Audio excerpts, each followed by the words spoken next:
কি ব্যাপার, তুই দূরে দাঁড়িয়ে আছিস কেন বেবি মানকি?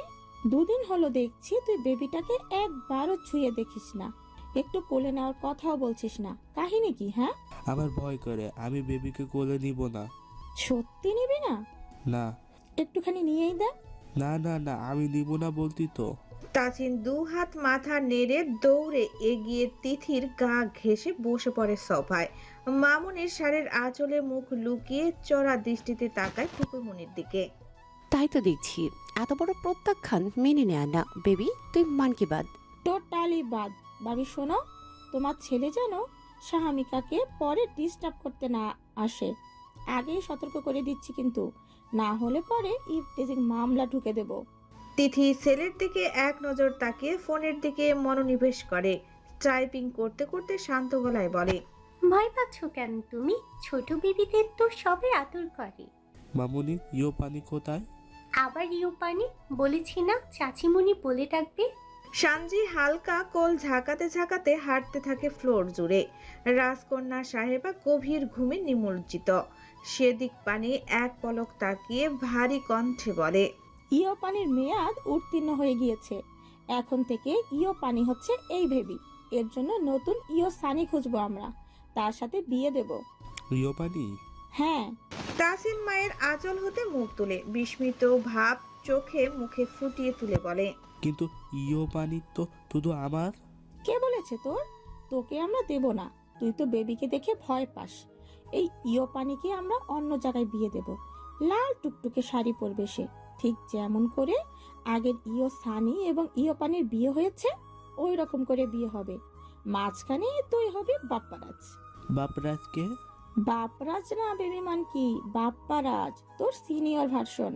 ফুপুমনির এত কঠিন কঠিন কথা তাসিনের বোধগম্য হয় না।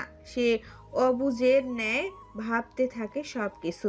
মনে পড়ে ইয়োপানির বিয়ের সময় ফুপিমনি বলেছিল নতুন আরেকটা ইয়োপানি আসবে, তখন তাকে তার সঙ্গে বিয়ে দেওয়া হবে। তার মানে কি এটাই সে নতুন ইয়োপানি? কিন্তু এটা নতুন ইয়োপানি হলে কেন সবাই তাকে অন্য জায়গায় বিয়ে দিবে? বিয়ে তো সে নিজে করবে, কিন্তু আবার যদি কেউ কেড়ে নেয়? মামুনি! তাসিনের হুট করে চিৎকারে সানজি তিথির চোখ বড় বড় করে তাকায়। দাঁতে দাঁত পিষে শক্ত গলায় বলে, চুপ চুপ, চিৎকার করছিস কেন? দেখছিস না বেবিটা ঘুমিয়েছে? আমি বিয়ে করব, এক্ষুনি বিয়ে করব মামুনি। আস্তে কথা বলো, কাকে বিয়ে করবে তুমি? ইয়ো তাসিন, ইয়ো পানিকে বিয়ে করবে? ফুপুমনির সরু চোখের দৃষ্টিতে বেবি মানকিটা আচানক লজ্জা পেয়ে যায়। ঠোঁট উল্টিয়ে লজ্জা মাখা হাসিতে মামুনির কাঁধে মুখ লুকায় সে। তিথির কানের কাছে গিয়ে ফিসফিস করে বলে, মামুনি, পপি মনির কোলে যে বেবিটা আছে না, হুম? ওকে আমি বিয়ে করব। কেন? ওহো, তুমি বুঝতে পারতো না, ওটা তো আমার ইয়ো পানি। তাসিনের ফিসফিসানি সুরে বলা কথা শুনে সানজিৎ তাকায়, মুখ টিপে হাসে। যাক, এতক্ষণে বেবি মানকিটার মাথায় তাহলে হিসেব ঠিকঠাক ঢুকলো। তার মানে সে দুদিন চীনে উঠতে পারেনি। আচমকা এত ছোট বেবি দেখে ভয় পেয়েছিল জন্য দূরে দূরে ছিল। বেবিদের বিয়ে হয় না, বিয়ে করতে হলে আগে বড় হতে হয়। না না না না, আমি তো বড় হয়ে গেছি। পপি মনিকে বলো তুমি।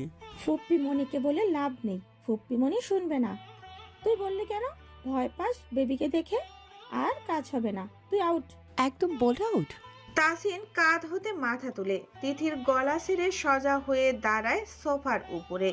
দু হাত কোমরে ভাঁজ করে কপাল কুঁচকে বলে, এটা আমার ইয়ো পানি, শুধু আমি বিয়ে করব, আর কেউ বিয়ে করতে পারবে না। তোমরা কেউ বুঝতে পারতো না কেন পপিমণি? আস্তে কথা বল বেবি মানকি, মাইক বাজাচ্ছিস কেন? উঠে পড়বে তো। তাহলে আমি টুপি আর পাঞ্জাবি নিয়ে আসি। সানজি তাকুয়া পরস্পর মুখ চাওয়াচাওয়ি করে। তিথি ফোন হতে দৃষ্টি তুলে অবাক হয়ে তাকায়। একসাথে তিনজন আশ্চর্য কণ্ঠে জিজ্ঞেস করে, কি করবি? তাসিন সোফা হতে নেমে নিঃসংকোচ ভঙ্গিতে বলে, ইয়ো পানি, এক্ষুনি বিয়ে করব। সানজিৎ, এই ছেলে বড় হলে নির্ঘাত পাগলা প্রেমিক হবে। তুই মিলিয়ে নিস আমার কথা। মিলানোর কি আছে? চোখের সামনেই তো দেখতে পাচ্ছি। ভাবি, তোমার ছেলের ভবিষ্যৎ কি দেখতে পাচ্ছ? তিথি ফোন রেখে দীর্ঘশ্বাস ফেলে পায়ের উপর পা তুলে বসে, নিরস গলায় বলে, তোমরা সবাই মিলে আমার ছেলেটার মাথায় এসব ঢুকিয়েছো। বিয়ের ভূত মাথায় চেপেছে, এখন ম্যানেজ করো। আর তার ভবিষ্যৎ নিয়ে আমি নিজেও ডিপ্রেশনে থাকি। মামুনি, আমার পাঞ্জাবি আর টুপি কোথায়? তাসিন, চুপ করো। এটা তোমার বাসা না, এটা শাহমিকাদের বাসা। এখানে টুপি, পাঞ্জাবি, বিড়াল, প্যান্ট কিছু নেই। আমাকে এনে দাও, এক্ষুনি এনে দাও। তাসিনের কাঁদো কাঁদো কণ্ঠে বলা কথায় সানজি নিজের হাসি চাপায়, নিরেট স্বরে বলে, বিয়ে এত সহজ নয় রে পাগলা প্রেমিক। ইয়োপানির মন না জুগিয়েই বিয়ে করবি? তোর চাচ্চু যেমন তার ইয়োপানির পেছন পেছন ঘুরেছে, তোকেও সেরকম ঘুরতে হবে। হাতে পায়ে ধরে বলতে হবে, তোমাকে ছাড়া আমি বাঁচবো না, প্লিজ আমাকে ছেড়ে যেও না। তাকুয়া গিয়ে তাসিনের সামনে দাঁড়ায়, ঘাড় নিচু করে বলে, শোন বেবিমানকে, বিয়ে করার আগে কিছু টিপস ফলো করতে হবে তোকে। তোর ইয়োপানির পটি পরিষ্কার করতে হবে, গা ভাসিয়ে মতো করে দেবে সেটা পরিষ্কার করতে হবে, কান্না করলে থামাতে হবে, পারবি? তাসিন আবারও মুখরোখায় আলতো করে ঘাড় নাড়ায়, ধীর কণ্ঠে বলে, পারবো। সত্যি পারবি? বুঝিস কিন্তু। তাহলে কি তোমরা আমাকে বিয়ে দেবে ইয়োপানির সাথে? যদি সব কাজ করতে পারিস তাহলে বিয়ে দেব। আমি পারবো তো। তাসিনের অপকটের জবাব শুনে তাকুয়া মৃদু গুঞ্জন তুলে বলে, সানজিরে, নাম পরিবর্তন কর কুইক। নিশ্চিত এই জেনারেশনের মজনু সে, লায়লার জন্য সব করতে পারবে। তোর এত সাহস কিভাবে হলো বেবিমান কি? আমি বড় হয়ে গেছি যে। তিথি বসা ছেড়ে উঠে দাঁড়ায়, সানজির কোল হতে শাহমিকাকে নিজ কোলে নিয়ে ভেতরে যেতে যেতে বলে, আপনি নিজেও এখনো বেচুরের মতো করেন। মামুনি ছাড়া পটি করতে পারেন না, সব কাজ আমার করে দিতে হয়। খুব শখ বিয়ে করার না? আবার বেবির পটি পরিষ্কার করবে। পাকা পাকা কথা কম বলতে শিখুন। সানজি তাকুয়া একসঙ্গে মৃদু শব্দ করে হেসে ওঠে। তাসিন চোখ ছোট ছোট করে মুখ লটকে দাঁড়িয়ে থাকে। বিয়ের কথা বললেই সবাই তার বিপক্ষে কেন চলে যায় বুঝতে পারে না সে। এখানেও নির্ঘাত কঠিন পলিটিক্স। ভাবি, ভাবি, একটু ওয়েট। আবার কি? একটু। সানজি তাসিনকে এক হাতে ধরে তিথির কাছে নিয়ে যায়, ছোট্ট বেবিটার দিকে ইশারা করে বলে। সে দেখবি। তাসিন নির্বাক চিত্তে মাথা নাড়িয়ে সায় জানিয়ে বলে, ভয় পাবি না? না। ভাবি, একটু নিচু করো। তিথি ঘুমন্ত পরিটাকে একটু নিচু করে তাসিনের সম্মুখে ধরে। তাসিন স্থির দৃষ্টিতে তাকিয়ে দেখে বেবিটাকে। কি সুন্দর নীরবে ঘুমিয়ে আছে সে। আলতো হাতে সে প্রথম স্পর্শ করে বেবিটার কোমল হাত, একদম নরম তুলোর মতো তুলতুলে, ধরলেই যেন হাওয়ায় মিঠাই হয়ে গলে যাবে। তাসিনের মুখে নির্মল হাসি ফুটে, ভয়গুলো তার উবরে যায় মুহূর্তেই। সে ঘাড় তুলে স্বচ্ছ হাসি ফেসে ফুপুমনির দিকে তাকায়, উচ্ছ্বাসিত গলায় বলে, আর ভয় করছে না ফুপুমনি, এটা আমার ইয়োপানি। আমি আজকে বাসায় গিয়ে পাঞ্জাবি আর টুপি নিয়ে আসবো, তুমি বিয়ে দিবে। আচ্ছা? বিয়ের চিন্তা পরে করবে বিমান কি। ইয়োপানির বাপ জানলে তোকে চ্যাপা শুটকি বানিয়ে রোদে শুকাবে। আগে মেয়ের বাপকে পটা, নইলে দরজা বন্ধ। দুপুরের শাওয়ার সেরে ধীর পায়ে ওয়াশরুম হতে বের হয় শেহেরিন।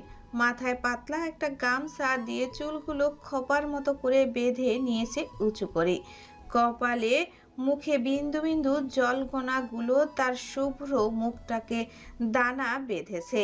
মা হওয়ার পর হতে চেহারার মলিনতা ভাব কমে হয়েছে বেশ টকটকে। মায়েদের গায়ে এক স্নিগ্ধ সুবাস এসে ভিড়ছে তার গায়ে। আল্লাহর অবশেষে শুকরিয়ায় নর্মাল ডেলিভারির কারণে বেশ কম ঝুঁকি সামলাতে হচ্ছে নাজুক এই রমণীকে। 3 দিন হতেই ভালোই নড়াচড়া হাঁটাচলা করতে পারছে। শরীর কিছুটা দুর্বল হলেও নিজেকে ধাতস্থ রেখেছে, কারণ একটাই কঠিন বেড়া জালে আবদ্ধ হয়ে আছে সে। বুকের ভেতরে পাথর চেপে থাকলেও মুখে রেখেছে প্রশান্তির ছায়া। মা হয়েছে যে, মেয়েকে এই দুর্গম সময়ের আজ থেকে বাঁচাতে তাকে তো শক্ত হতেই হবে। আমাকে ক্ষমা করার জন্য হলেও যদি রাজি হতে। এভাবে বলবেন না আম্মা, ক্ষমার প্রশ্ন আসছে কেন? অন্যায় কম করিনি তোমার সঙ্গে, নিজেকে তুচ্ছ মনে হচ্ছে।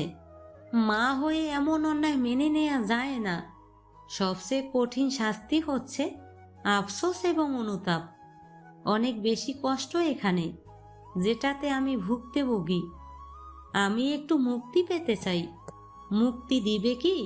শেহরিন ক্ষীণ হেসে মিসেস নাজনীনের সম্মুখে এসে দাঁড়ায়, নম্র চোখে তাকিয়ে বলে, আমি মুক্তি দেওয়ার মতো কেউ নই আম্মা।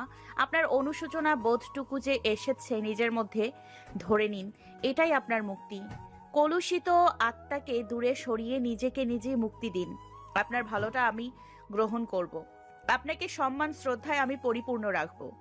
আমার কোনো সমস্যা নেই। আমি তো এতটুকুই চেয়েছিলাম। আমি একপাক্ষিক হয়ে মাতৃর চোখে প্রশ্নবিদ্ধ করেছি। এই পাপ আমি কিভাবে নির্মোচন করব জানা নেই। পাপে কাটে পূর্ণতে, এজন্য তো পুণ্যের এত দাম। মিসেস নাজনীন ঘোলাটে চোখে তাকায় শেহরিনের দিকে, ভেজা কণ্ঠে বলেন, আমি তোমার অনুমতি ব্যতীত একটা কাজ করে ফেলেছি। বলতে পারো অপরাধই করেছি। তোমার লেখা ডায়েরিতে আমাকে নিয়ে যে অনুভূতিগুলো ব্যক্ত করেছো, আমি সেটা পড়েছি এবং সেটা পড়ার পর হতে শুধু মনে হচ্ছে আমি ভালো মা হতে পারিনি। আমি সন্তান মানে বুঝি না। আমি যে আর পারছি না। তোমার কলমের দুটো বাক্যের শক্তি আমার গোটা ভিড়টাকে নাড়িয়ে তুলেছে। তোমার চোখে চোখ রাখতে আমার কার্পণ্য বোধ হচ্ছে। প্লিজ কান্না করবেন না আম্মা। আমার তো কোনো অভিযোগ নেই আপনার প্রতি। আমার নিজের অপারগতাও তো কম ছিল না। আসার সময় তো বলেই এসেছিলাম আপনার মেয়ে হয়ে ভালোবাসা অর্জন করে নিব। কিছুটা কাজ শিখে ফেলেছি, আর একটু, আশা করি দ্রুত হয়ে যাবে। আমার কিছু লাগবে না। আমি যতদিন বেঁচে আছি আমার সন্তানদের দেখভাল আমি নিজে করব। তুমি ফিরে চলো আমাদের সঙ্গে মা। আমার সংসারটা তোমাদের ছাড়া অন্ধকার হয়ে আছে। শেহরিন নিমিলিত লোচনে তাকিয়ে দেখে মিসেস নাজনীনকে। একটা সময় এই মানুষটা তাকে সহ্য পর্যন্ত করতে পারতো না। কত অভিযোগ, কত আফসোস এখনো কানে ভেসে বেড়ায়। তবুও একটুখানি ভালোবাসা পেতে তার কি নিরন্তর চেষ্টা ছিল। আর আজ সেই মানুষটার চোখে তার জন্য পানি, যা কল্পনার বাহিরে। সময় মানুষকে কথা থেকে কথায় এনে দাঁড় করায়। জীবনের হিসেব সত্যি অনেক অদ্ভুত, আর পরিবর্তন যেন নিত্য সঙ্গী। আপনার ছেলের অনুমতি ছাড়া আমি কোথাও যেতে পারবো না আম্মা। আমাকে ক্ষমা করবেন। ওনার হাত ধরে আমি বাসা থেকে বের হয়েছি। তাকে ছাড়া কি করে যাই বলুন? আমি কখনোই সেটা পারবো না। এখানে একা একা কিভাবে কি করবে তুমি? ছোট বাচ্চা সামলানো অনেক কঠিন কাজ। তুমি নিজেই তো ছোট বাচ্চা। তুমি নিজেই তো ছোট মানুষ। তার উপরে সান্নিধ্য নেই। ওনার অনুপস্থিতি আমাকে শক্ত করে দিয়েছে। আমি এখন হয়তো আর আগের শেহরিন নেই। ভয় শব্দটা এখন আমার পরিচিত হয়ে গিয়েছে, বারে বারে মুখোমুখি হতে হতে। মিসেস নাজনীন শেহরিনের মাথায় হাত বুলিয়ে চোখের অশ্রু ঝরান, ভরাট কণ্ঠে বলেন, কষ্ট হচ্ছে তোমার অনেক, তাই না? এই সময়টাতে সান্নিধ্যকে কাছে পেলে না। মেয়ে আর মেয়ের বাবার জন্য কষ্ট হচ্ছে বেশি। জন্মের পর বাবা মেয়ের সাক্ষাৎ এখনো পর্যন্ত হয়ে ওঠেনি। জানি না সৃষ্টিকর্তা কবে সেই সুযোগ দেবেন। এই কষ্টটা হয়তো কখনো ভুলতে পারবো না, কিন্তু নিয়তি মেনে তো নিতেই হবে। দোয়া করবেন আমাদের জন্য। আল্লাহ যেন আমাদের এক করে দেন আবারও। মনে প্রাণে দোয়া করি তোমাদের জন্য মা। তোমার পরিস্থিতি আমি উপলব্ধি করতে পারছি, কারণ এই সব কিছু আমার চেনা জানা। এগুলোর অনেক কিছু আমিও পার করে এসেছি। তবে আমি তোমার ধৈর্য দেখে নির্বাক। আমি এতটা ধৈর্যশীল কখনোই ছিলাম না। মুখে বলা সহজ, কিন্তু এই সময় পার করাটা অনেক কঠিন। যে কঠিনটাকে তুমি এত কষ্ট করে সহজ করে নিয়েছো। তোমাকে আমি নতুন করে চিনছি এবং বলতে আজকে বাধ্য হচ্ছি, সান্নিধ্য একটা রত্ন জীবন সঙ্গিনী হিসেবে পেয়েছে। এই ভালোবাসাটুকুই আমার জন্য যথেষ্ট। তাহলে যাওয়া কি যাবে না মা? শেহরিন মিসেস নাজনীনের হাত সন্তর্পণে ধরে, মুখে নরম হাসি বজায় রেখে বলে, আমি খুব নগণ্য একটা মেয়ে। আমার ব্যর্থতার ঝুলি অনেক বড়, কিন্তু আত্মসম্মানের ক্ষেত্রে আমি অনেক বেশি সচেতন আম্মা। এটাই একমাত্র আমার শক্তি। সেই শক্তি ধরে আজও এই পরিস্থিতিতে দাঁড়িয়ে আছি। আমি চাই না আমার খারাপ সময়কে পুঞ্জীভূত করে আমি অন্য আশ্রয় খুঁজি। মাথা উঁচু করে তার হাত ধরে সুখ নিবাস হতে বের হয়েছিলাম।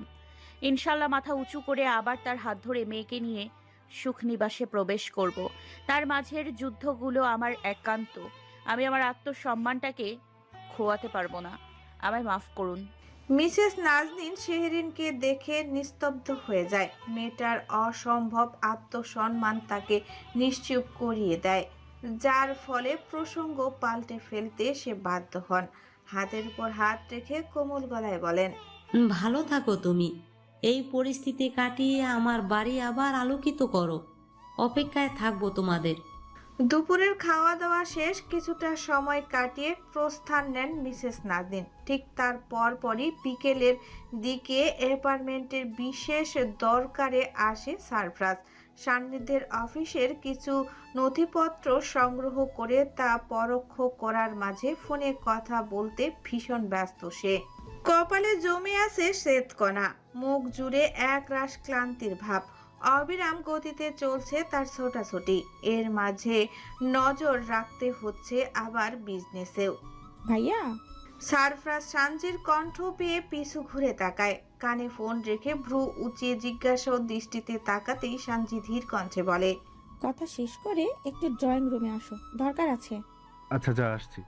সানজি চলে যায়। সারফরাজ মিনিট পাঁচেকের মাঝে প্রয়োজনীয় কথা শেষ করে নথিপত্রগুলো গুছিয়ে নেয়।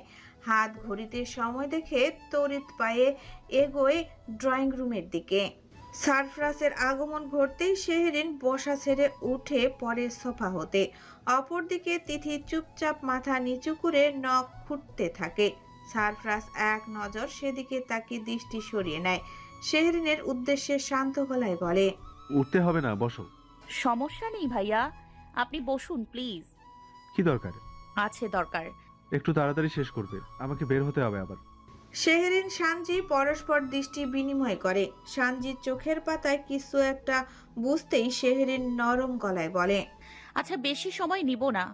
ভাইয়া, শেহরিন তোমাকে কিছু বলতে চাই। জি, শুনছি, বলো। একটু ধৈর্য ধরে শুনবে প্লিজ। সারফরাজ সানজির দিকে চোখ তুলে তাকায়, ভারী কণ্ঠে বলে, আমার ধৈর্য কি কম হয়ে গিয়েছে? না না, কমে যায়নি, তবে হতে পারে। আগাম সাবধান বার্তা জানালাম আর কি। আচ্ছা, ধৈর্য ধরেই শুনবো। শুরু করা যেতে পারে এখন। শেহরিন নির্ভীকতে লম্বা করে শ্বাস টেনে নেয়, কণ্ঠ পরিষ্কার করে বলে, ভাইয়া, আমার নিজের প্রতি ভীষণ রিগ্রেট ফিল হচ্ছে। কেন? আমার কারণে আপনাদের মাঝে এত দূরত্ব। বিষয়টা আমার অজানা ছিল, কিন্তু যখন জানতে পারলাম তখন থেকে আমার নিজেকে অপরাধী মনে হচ্ছে। সরি শেহরিন, আমি এই বিষয়ে কোনো কথা বলতে চাই না। ভাইয়া, আপনি কথা দিয়েছেন আমাদের কথা শুনবেন। সারফরাজ বসা ছেড়ে ওঠা মুহূর্তেই শেহরিনের আকুল কণ্ঠের দীর্ঘশ্বাস ফেলে। ফের বসে হাত ঘড়িতে সময় দেখতে দেখতে বলে, ঠিক আছে, বলো। কেন আপনি এতটা হার্ট হচ্ছেন ভাইয়া? অবশ্যই কারণ আছে। কারণটা তো খোলাসা হয়ে গিয়েছে। কোনো ব্যক্তি যদি অন্যায় করে এবং পরে সেটা সে অনুধাবন করে, নিজেকে সংশোধন করে, তাহলে কি ক্ষমা পাওয়ার যোগ্য নয়? তিথি ভাবি সানজি আপুর বিষয়ে অন্যায় করেছে, আমার ক্ষেত্রে হয়তো কিছুটা চড়াও হয়েছে। এটা আমি সানজি আপু দুজনেই তিথি ভাবির সঙ্গে ক্লিয়ার করে নিয়েছি। ভাবি আমাদের দুজনের কাছেই অনুযোগ করেছেন। বড় হিসেবে সে যে আমাদের কাছে ক্ষমা শব্দটা উচ্চারণ করেছে, নিজের ভুল বুঝতে পেরেছে, এতেই তো আমরা ভীষণ খুশি। আমাদের মধ্যে তার প্রতি আর কোনো নেগেটিভ বায়াস নেই। তাহলে আপনি কেন এখনো সরিয়ে রেখেছেন ভাইয়া? কেউ স্বইচ্ছায় দূরে যেতে চাইলে তাকে বাধা দেওয়া উচিত না। আমি তিথিকে মোটেও দূরে সরিয়ে দিতে চাইনি। আমি ওকে ওয়ার্ন করেছি, বুঝিয়েছি, বাট সে আমার কথা রাখেনি, আমার বিশ্বাস ভেঙেছে। আর সে জানতো বিশ্বাস ভাঙার পরিণাম কি হতে পারে। এরপরেও কেন ভুল করলো? আমি কিভাবে এখন তার ভালোটা নিয়ে সবকিছু শুধরে দেব? এর নিশ্চয়তা কতদিনে বলতে পারবে? ভুল কি মানুষ শুধু না জেনেই করে ভাইয়া? আমরা তো জেনে শুনে কত ভুল করি। আমরা নিশ্চিত থাকি এই কাজটা করলে আমাদের ক্ষতি হবে, তবুও আমরাও অন্যের দ্বারা প্রভাবিত হয়ে সেই ভুলটাই করি। এবং দিন শেষে যখন বুঝতে পারি এই কাজটা করা আমার ঠিক হয়নি, তখন অনুশোচনায় ভুগি। আমি চাই নিজেকে সংশোধন করে নিতে, কিন্তু সংশোধনের দরজাই যদি বন্ধ থাকে, আমি নিজেকে কিভাবে প্রমাণ করব? প্রভাবিত হওয়া জিনিসটাই খারাপ শেহরিন। এখন ভুলগুলো বুঝতে পেরেছে, ঠিক আছে, বাট যখন অন্য কেউ এসে আবার প্রভাবিত করবে তখন? সেই সময়টুকু দিন আগে যে বিশ্বাসটা তিথি ভাবি হারিয়েছে সেই বিশ্বাসটাকে ফিরিয়ে আনতে দিন, তারপরে দেখুন কি হয়। আমি অনুরোধ করছি ভাইয়া, প্লিজ এভাবে পবিত্র একটা সম্পর্ককে ভাঙবেন না। একটাবার তাসিনের কথা ভাবুন। ওই বাচ্চাটা মা বাবা কাউকে ছাড়া থাকতে পারে না, তাকে আপনারা কেন এত বড় শাস্তি দেবেন? ওর কি দোষ? এই একটা জায়গাতেই আমার সবচেয়ে বেশি কষ্ট হয়েছে। এটা তিথি মা হয়ে বুঝতে পারেনি। সে ভাবেনি আমাদের বাচ্চাটার কথা। সে যে ন্যারো মাইন্ডে ছিল, সেই মাইন্ডটা তাসিনের জন্য কতটা বিপজ্জনক হতো বুঝতে পেরেছো? বাচ্চারা বেশিরভাগ সময়ে মায়ের গুণাবলীতেই বড় হয়। তাসিন কি শিখতো? তিথি স্থির চিত্তে চোখ বন্ধ করে নেয় নীরবে, কান নিশে চিকচিক করে জলের কণা। সারফরাজের কথাগুলো তার অন্তরকে দহন করে তোলে। এগুলো সে বুঝেছে টানা 1 মাসের মন মস্তিষ্ক যুদ্ধে। হ্যাঁ, একটু দেরিতে বুঝেছে, তবু বুঝেছে তো। আপনার সার্থকতা তো এখানেই ভাইয়া। সৃষ্টিকর্তা আপনাকে সত্যিই ভালোবাসেন, আর ভালোবাসেন বলেই আপনার ভালোবাসাকে আবারও আপনার কাছে ফিরিয়ে দিয়েছেন নতুন করে, আপনার মতো করে, যেমনটা আপনি চেয়েছিলেন। তাহলে এই ভুলটাকে ফুল হিসেবে গ্রহণ করা উচিত নয় কি বলুন, যেটা গোটা একটা মানুষকে ভেতর হতে পরিবর্তন করে দিয়েছে? সারফরাজ শেহরিনের যুক্তির পাল্টা জবাব দিতে চেয়েও দেয় না, থেমে যায় এবং প্রতিটি কথা অনুধাবন করে। মেয়েটা ভুল কিছু বলেনি, এটা সত্যি। এই ভুল না হলে তিথি কখনোই পরিবর্তন হতো না, কিংবা তার ভেতরে যে কালো একটা ছায়া ছিল সেটা দূর হতো না। আমি মা ছাড়া বড় হয়েছি। মায়ের অভাব আমাকে শতপূর্ণতার মাঝেও অভাবী করে রাখে, যেটা কোনো কিছুতে কোনোভাবেই পূর্ণ হয় না। আমি বুঝি একটা বাচ্চার জন্য বাবা মা দুজনেই কতটা গুরুত্বপূর্ণ ভাইয়া। আমি যে ভয়াবহ ফেজটা পার করেছি, কোনোভাবেই চাই না আমার শত্রুও সেই ফেজটা পার করুক। এটার আলাদা একটা বেদনা থাকে, যেটা প্রকাশ করা যায় না, যেটা কেউ বোঝে না। সন্তানের জন্য বাবা এবং মা দুজনেই সৃষ্টিকর্তার হতে আশীর্বাদ স্বরূপ। দুজনের ভূমিকা অনবদ্য। আমি তাসিনকে কোনো প্রকার ভয়াবহতার সম্মুখীন হতে দিব না। দরকার হলে আমি আপনার পায়ে ধরে ক্ষমা চাইছি ভাবির হয়ে।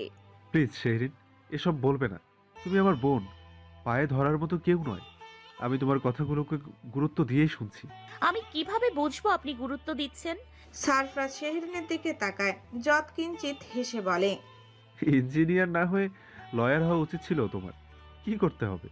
শেহরিন সানজি একসাথে উচ্ছ্বাসিত হয়ে ওঠে, প্রফুল্ল গলায় বলে, ভাবির সঙ্গে এই মুহূর্তে সব ক্লিয়ার করে নিতে হবে এবং ভাবিকে সসম্মানে বাসায় ফিরিয়ে নিয়ে যেতে হবে। এখন তো আমি বাসায় যাচ্ছি না, আমার ভীষণ দরকারি কাজ পেন্ডিংয়ে। আচ্ছা আচ্ছা, যখন বাসায় যাবেন তখন। আর এখন ভাবির কাছে গিয়ে দাঁড়ান, দুজন দুজনকে সরি বলুন। সারফরাজ হাত ঘড়িতে আবারও সময় দেখে, দেরি হয়ে গিয়েছে অনেকটা। এর মাঝে আরো দেরি করলে সমস্যা।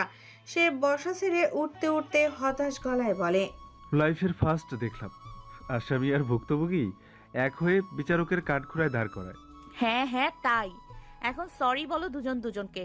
সারফরাজ তিথির সামনে গিয়ে সরাসরি হাঁটু ভাঁজ করে বসে। তিথি নিজের কান্নাকে আড়াল করার ব্যর্থ চেষ্টায় মুখ ঘুরিয়ে নেওয়া মুহূর্তেই সারফরাজ নিজ হাত বাড়িয়ে চোখের পানি মুছে দেয়, ধীর কণ্ঠে বলে, সরি। তিথি এতদিন পর স্বামীর আদরে ছোঁয়া পেয়ে আপ্লুত হয়ে ডুকরে কেঁদে ওঠে।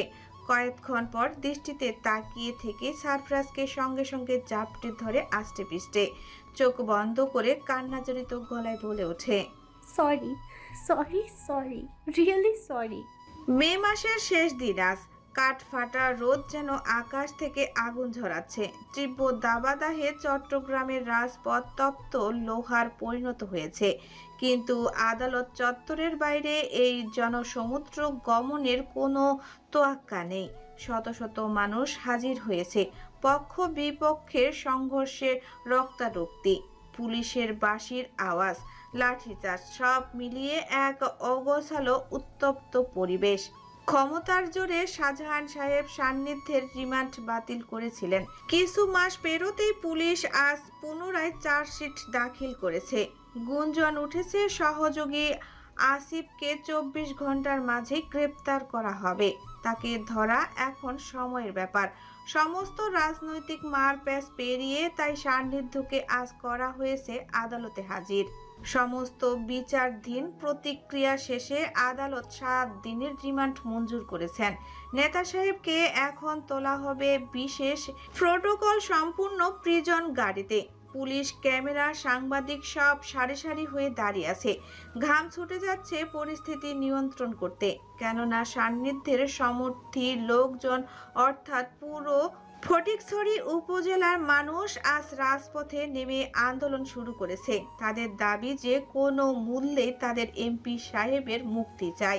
কয়েক দফা পাল্টাপাল্টি হামলা, কাঁদানের গ্যাস ছোড়া হয়, ইট পাটকেল সহ রক্তারক্তি হামলা, পুলিশ সহ বেশ কয়েকজন সমর্থিত জনগণ আহত হন।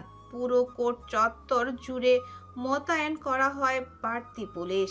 উত্তাল সেই মুহূর্তে পুলিশের কঠোর নিরাপত্তা বিনিষ্টের মাঝে আদালত হতে বের হয়ে আসে সান্নিধ্য। হাতে নেই কোনো হাতকড়া, হাত পায়ে ক্ষমতার খানিকটা প্রতিফলন মোটামুটি সব জায়গাতেই বিচরণ ঘটিয়ে রেখেছে। পরনে তার সাদা শার্ট, কোনোই অবধি গুটানো হাতা, ক্রিম রঙের প্যান্ট, মুখে কালো মাস্ক, কপালে ছড়িয়ে আছে এলোমেলো চুলের রাশি। দীপ্ত অগ্নিগর্ভ আর অটল চাহনিতে শির দ্বারা তার সব সময়কার মতো উঁচু, যেন হাজার প্রতিকূলতার মুখেও মাথা নোয়াবার নয় সে। দুর্নিবার তার চলন বলন। সান্নিধ্যকে দেখা মাত্র তার সমর্থী লোকজন গর্জে ওঠে, স্লোগানে স্লোগানে মুখরিত করে তোলে চারপাশ। পুলিশের বাধা অতিক্রম করে তারা এগিয়ে আসতে শুরু করে, যার ফলে মুহূর্তেই পক্ষ বিপক্ষের সংঘর্ষের রূপ নেয় পরিস্থিতি। পুলিশ ফের হিমশিম খায় পরিবেশ শান্ত করতে। সান্নিধ্য ডান হাত উঁচু করে তার সমর্থিত লোকদের উদ্দেশ্যে হাত নাড়ে। মাস্কের আবরণের নিচে তার সুদর্শন মুখটাকে ফুটে উঠে নীরব হাসি। দীপ্ত চাহনিতে সে সবাইকে শান্ত হওয়ার ইশারা দিলেও খুব একটা কাজে দেয় না। শত শত মানুষ তার পক্ষে উচ্চ গলায় স্লোগান ছাড়ে। প্রখর এই উত্তেজনার মাঝে ভিআইপি গাড়ির চারপাশে হন্য হয়ে খুঁজতে খুঁজতে এগিয়ে আসে মাথায় হালকা নীল ওড়না টানা এক নারী। বাম হাতে তার ওড়না দ্বারা অর্ধ মুখ ঢাকা, পিছনে একাধিক মহিলা পুলিশ তাকে সমস্ত জনগণ হতে আলাদা রেখেছে। চোখ জুড়ে তার ব্যাকুলতার সম্ভার। সান্নিধ্যের গাড়িতে ওঠার ঠিক আগ মুহূর্তেই অনর দৃষ্টি স্থির হয়ে যায়। দৃষ্টি কোটরে এসে বন্দী হয় তার উত্তাল বুকের ঢেউ তোলা হৃদয় দৌড়পড়ল অর্ধাঙ্গিনীকে, তার শেহরিনকে। শত শত মানুষের ভিড়ে সমস্ত বাধা অতিক্রম করে সে কিনা ছুটে আসছে তার পানে। সারফরাজ সান্নিধ্যের কথা রাখতে তৎপর। শেহরিনের অনুরোধে আজ সে নিয়ে এসেছে দেখা করাতে, কিন্তু এত জনসমাগম যে হবে এটা তার ধারণার বাহিরে ছিল। শেহরিনকে না করেছিল এই মুহূর্তে দেখা না করতে, কিন্তু নেতা সাহেবের স্ত্রী তা শোনেনি। হাজার কষ্ট হলেও সে আজ দেখা করবেই। উপায় অন্তর না পেয়ে সারফরাজ তাৎক্ষণিক পুলিশের দ্বারস্থ হয়। ক্ষমতার জেরে মহিলা পুলিশের তত্ত্বাবধানে শেহরিনকে গাড়ির কাছে নিয়ে যায়, যাতে কোনো মানুষের হাতের অশ্লীল ছোঁয়া শেহরিনের না লাগে।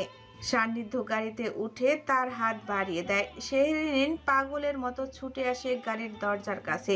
দগ্ধ গরমে তার চোখ মুখ লাল হয়ে ওঠে। শক্ত বুটের পিষ্টে পায়ের পাতা তার রক্তাক্ত। সব কিছুকে অর্থহীন করে কাঁপতে থাকা হাতটা দিয়ে স্পর্শ করে তার নেতা সাহেবের হাত। মুখ হতে অর্ণা সরে যায় শেহরিনের। দীর্ঘ দূরত্বে চোখের তৃষ্ণা মেটায় পরম তৃপ্তিতে। ঠোঁটের কোণে ফোটে অদম্য এক হাসি। চোখ হতে নিঃশব্দে গড়িয়ে পড়ে নোনা জল। শেহরিন নেতা সাহেবের শক্ত হাতের পিঠটাকে আগলে নেয়। ক্ষত কালশিটে হাতের তালুতে খুব যত্ন করে ঠোঁট ছুঁয়ে দেয়। এক ফোঁটা অশ্রুর কণা স্পর্শ করে সেখানে। নিরন্তর গলা উচ্চারণ করে বলে, ডোন্ট ফিল ব্রেকডাউন নেতা সাহেব। শির দ্বারা উঁচু করে প্রত্যাবর্তন করুন, আপনার শেহরিন আপনার পাশে আছে। অগাধ বিশ্বাস, অদম্য সাহসের পরিস্ফুটন, যে কণ্ঠে নেই ন্যূনতম করুণা। শেহরিনের মুখ নিঃসৃত দুটো কথা সান্নিধ্যের শ্রবণে গিয়ে বাড়ি খায়। সারা দেহে বিদ্যুৎ তরঙ্গ বয়ে দেয় সঙ্গে সঙ্গে। ঠোঁটের কোণে ক্ষণিকের মৃদু হাসি ফুটে ওঠে তার, যে হাসিতে সে খুঁজে পায় লড়াই করার সাহস। সান্নিধ্য চোখের পাতায় আশ্বস্ত করে শেহরিনকে। নরম বার্তায় একে অপরকে কথা দেয় দৃঢ় সংকল্পের আবদ্ধ হয়ে। এদিকে পরিস্থিতি প্রতিকূল দেখে পুলিশের নির্দেশে দ্রুত গাড়ি ছেড়ে দেওয়া হয়। শক্ত হাত হতে নরম হাত ছুটে যায় ধীরে ধীরে। গাড়ির দরজা লেগে যায় সেই সাথে। মহিলা পুলিশগণ ঠেলে সরিয়ে দেয় শেহরিনকে। অধিক ভিড়ে তাল সামলাতে না পেরে সে হোঁচট খেতে খেতে নিজেকে সামলে নেয়। পা হতে সমানে রক্ত ঝরে জুতো ভিজে তুলে, তবুও সে স্মিত হয় না। ভেজা চোখ মুখে দীপ্ত চাহনিতে দু হাত সবাইকে ঠেলে গাড়ির পিছু পিছু যাওয়ার জন্য উদ্যত হয়, কিন্তু মহিলা পুলিশগণ তাকে ফের আটকে ধরে।